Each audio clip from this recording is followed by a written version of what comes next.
नमस्कार, मैं प्रियंका सुनकर और आप देख रहे हैं इंडिया 24/7 लाइव टीवी। अमेरिका और ईरान के बीच टकराव एक बार फिर खुलकर सामने आ गया है। इस बार वजह बना है दुनिया का सबसे अहम समुद्री व्यापार मार्ग स्ट्रेट ऑफ हॉर्मुज़, जहां से दुनिया के बड़े हिस्से का तेल और गैस गुजरता है।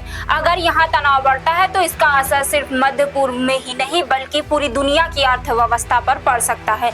यह कार्रवाई ऐसे समय में हुई जब अमेरिकी राष्ट्रपति डोनाल्ड ट्रंप ने साफ कहा कि ईरान के साथ युद्ध रोकने के लिए जो अंतरिम समझौता हुआ था अब वह उनके मुताबिक खत्म हो चुका है, यानी दोनों देशों के बीच तनाव एक बार फिर बढ़ गया। अब सवाल यह है कि आखिर अमेरिका ने अचानक हमला क्यों शुरू किया। बता दें कि मंगलवार को स्ट्रेट ऑफ हॉर्मुज़ से गुजर रहे 3 मालवाहक जहाजों पर हमला हुआ। अमेरिका का आरोप है कि इन हमलों के पीछे ईरान का हाथ है। इसी के जवाब में अमेरिका ने अगले ही दिन सैन्य कार्रवाई शुरू कर दी। अमेरिका का कहना है कि हाल के ही दिनों में कई वाणिज्यिक जहाजों और उन पर मौजूद नागरिक चालक दल को निशाना बनाया गया, इसलिए अंतर्राष्ट्रीय समुद्री रास्ते को सुरक्षित रखना जरूरी हो गया है। इसी वजह से अमेरिका सेना ने ईरान के कई ठिकानों पर हमले किए।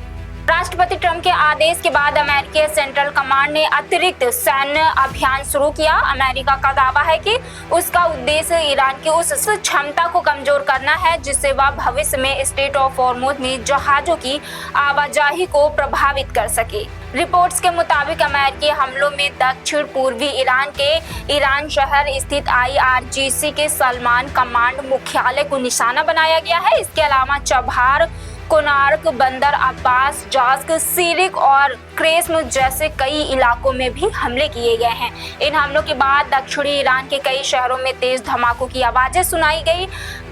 कुछ इलाकों में बिजली आपूर्ति भी प्रभावित हुई, जिससे लोगों में डर का माहौल है। दूसरी तरफ ईरान ने भी जवाबी दावा किया है। ईरान ने समाचार एजेंसी मेहर न्यूज के मुताबिक दक्षिणी इलाके में ईरान की वायु रक्षा प्रणाली ने एक दुश्मन के ड्रोन को मार गिराया है। हालांकि ईरान ने यह भी बताया है कि वह ड्रोन किस देश का था और किस मिशन पर आया था।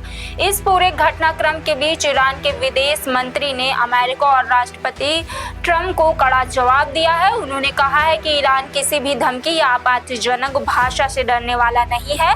उनका कहना था कि ईरान शब्दों से नहीं बल्कि अपने कदमों से जवाब देता है और वह अपनी संप्रभुता और राष्ट्रीय हितों की रक्षा के लिए पूरी तरह तैयार है। अब सबसे बड़ा सवाल यही है, क्या यह तनाव सिर्फ कुछ दिनों का है या फिर किसी बड़े संघर्ष की शुरुआत बन सकता है, क्योंकि स्ट्रेट ऑफ हॉर्मुज़ सिर्फ एक समुद्री रास्ता नहीं बल्कि पूरी दुनिया की ऊर्जा आपूर्ति की जीवन रेखा माना जाता है। अगर यहाँ हालात बिगड़ते हैं तो तेल की कीमतों से तेल वैश्विक व्यापार तक हर चीज इसका असर पड़ सकता है। फिलहाल पूरी दुनिया की नजर अमेरिका और ईरान की अगली चाल पर टिकी हुई है। अगर दोनों देशों के बीच तनाव और बढ़ता है तो इसका असर सिर्फ पश्चिम एशिया तक सीमित नहीं रहेगा बल्कि दुनिया के कई देशों को इसकी कीमत चुकानी पड़ सकती है। इस पूरे मामले पर आपकी क्या राय है, कमेंट सेक्शन में जरूर बताएं।